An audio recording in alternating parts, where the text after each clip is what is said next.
bandeko awa toza liboso ya parti ya siège ya PPRD Funa na Kasavubu.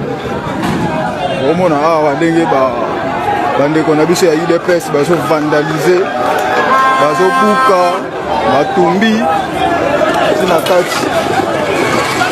kati awa ndenge batumbi bapiye biloko nyonso ezali na kati.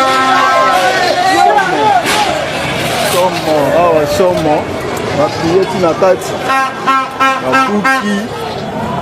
babuki nyonso awa na kati, babuki nyonso, bapiye bayibi biloko nyonso, babuki kala bayiba bamesa, batie moto na kati. Somo batie moto na kati, biro ya procès yango wana ekiki biloko nyonso. Mangungwa pamba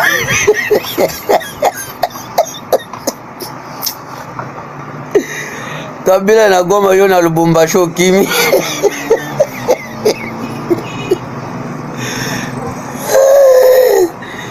Pozo ya koyebisa population no ba raté chef de l'état coup d'état ve botika ka lukuta wana UDPS régime ya tribalisme bino tokobosana ka bino jamais na vie jamais toba tokufa biso pe to enseignant bana na biso keno tala bandeko na biso oyo na tribalisme baza batwa liboso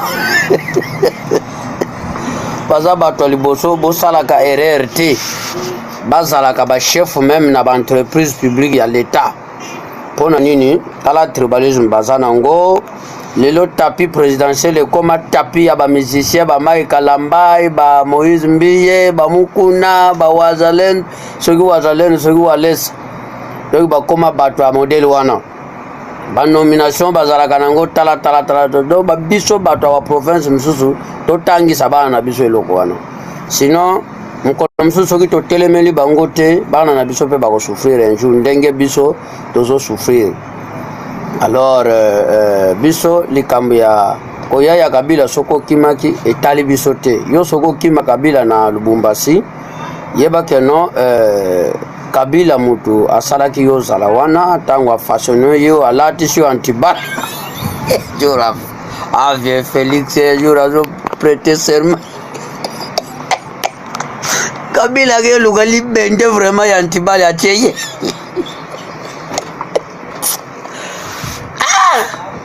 ya mutabasenya avena nga Félix. Alors yo soko kimi Kabila ça n'est pas badine bosala na kinga kati bozo pouvoir à peuple banoma yo pokoma wana yo moko bandi ba provocation oh mndengene na vandi ni boseka zo bongseloko to sala boyo Kabila sima ba M23 perquisition na nini na Kabila oh te tokendo koluka Kabila boyo donc yo moko kaka koya ya pamba batu balobi soki peza ya vrai soki ya lokuta yo kimil kumbasi ba msuso koti Kisasa 20h non yo kota Kisasa 1h 48 minutes au koti Kisasa donc ça passé ta unazomona mutamba oza jeune mon frère oyebi gano déjà au BBC carrière après Félix nazoye baté après résumé ya Félix qui sera qui okokende wapi okozala nani o nazomona yo na ba di populisme ya kolobela komba Kabila ba kanga mon frère tika kokosana obandi na Congo te poko sisa Congo. Karibu Goma. On est à Goma. Je vous dis nous sommes à Goma. Nous allons accueillir China Rambo, Jikaka, Joseph Kabila. Dans quelques jours il va venir. Nous allons l'accueillir, c'est un fils digne du Congo, il a servi le Congo. Nous l'attendons à Goma.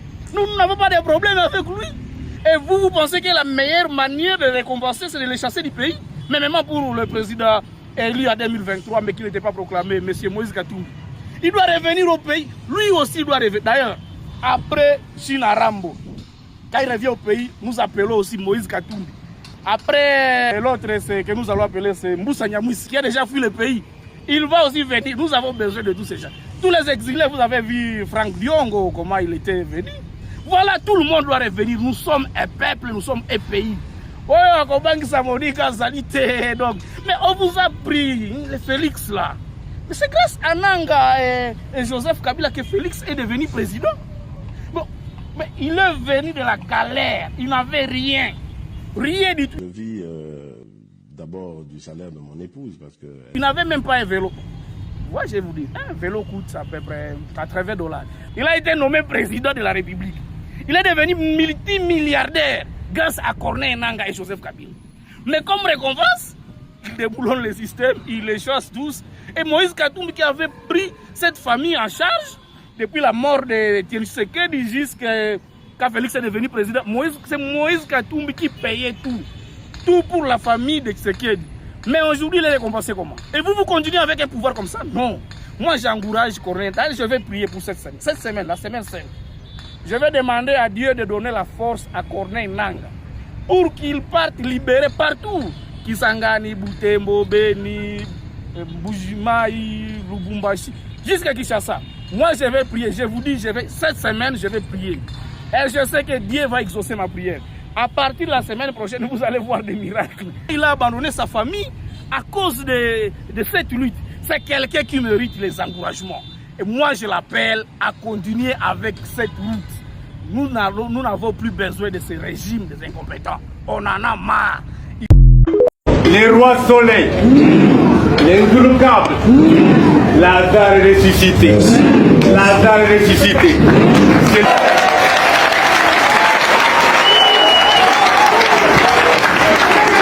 Et selon les militaires qui étaient là, ce comptable devait être acheminé au niveau de l'auditoire militaire pour être entendu. C'est un civil, ce comptable. Et finalement, il a été relâché.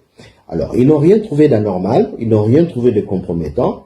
Et ces militaires sont repartis. Mais ils ont laissé un groupe d'entre eux qui est resté et qui va passer une nuit là. Alors, qu'est-ce qu'il faut dire en conclusion? C'est que c'est choquant. Ça choque de voir ces genres d'attitudes, ce genre de comportement dans un pays qui se dit un pays de droit. Lorsque il y a une action à mener, il faudrait que la procédure soit respectée. Et c'est ce que déplore justement la famille Kabila. Alors, quand un groupe d'individus, qu'ils soient militaires ou pas, descendent dans un lieu qui est sous-entendu comme étant un lieu privé, sans aucun document, ça pose problème.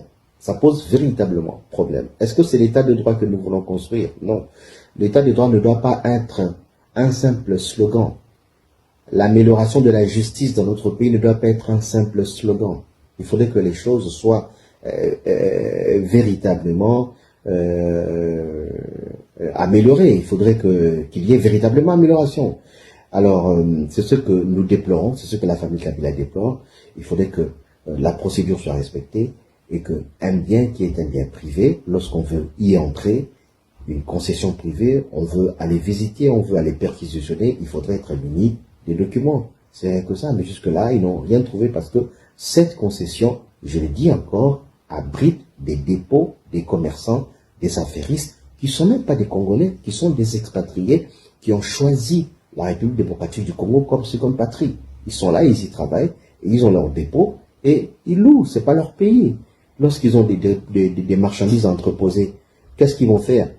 Ils sont dans un pays étranger, ils vont louer. Et ils louent où? Dans une des concessions de la famille Kabila. Quand on dit le Rwanda attaque le Congo, ça c'est de la communication congolaise. Point barre. Ça veut dire qu'on dénie au M23 le droit d'exister. Ça veut dire qu'on dénie aux Tutsis congolais le droit d'exister. Or les Tutsis congolais, ça existe.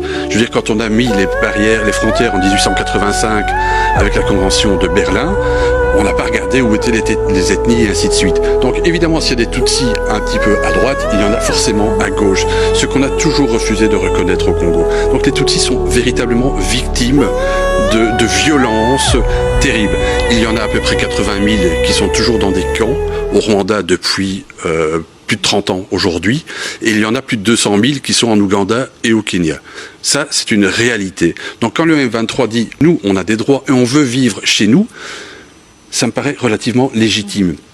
Quand la Belgique sanctionne le M23 en disant intégrité des frontières, mais intégrité des frontières, ça veut dire quoi? Ça veut dire que vous êtes attaqué par des ennemis extérieurs. Mais ici, ce sont... Or, le M23 reste congolais, même s'il est financé par le Rwanda. Le M23 est congolais. que maintenant Kigali ait envie de se débarrasser de ces camps de réfugiés qui sont sur son territoire depuis un certain temps et que ça l'arrange bien, c'est une évidence. Mais dire que le M23 n'est que un suppôt du Rwanda, ça c'est faux. Si on regarde au fil des ans, depuis l'installation de M. Tshisekedi au pouvoir, on a cette petite musique qui intervient tout le temps, c'est-à-dire M23 égale Tutsi, Tutsi égale Rwanda. C'est faux. Le M23 ne va pas être impressionnés par des pressions internationales parce que ce sont des gens qui ont été chassés du Congo dans les années 90, à la fin des années 90. Ils ont été réfugiés dans les pays voisins, parfois en Europe. Et puis aujourd'hui, depuis 2 mois, ils sont rentrés après 30 ans d'exil. Mais ils ne vont jamais repartir, hein. Ils sont là pour rester. Et militairement, le régime de Kinshasa n'a pas les moyens de reprendre les 2 grandes villes, Goma et Kinshasa, Goma et Bukavu, pardon, que contrôle le M23. Donc il faut trouver une solution politique et une négociation. Et en plus, si le M23 prenait ce qu'il a les moyens de faire, la grande ville de Kisangani, qui est la 3e plus grande ville du Congo, qui se situe à 200-300 km de leur ligne de front.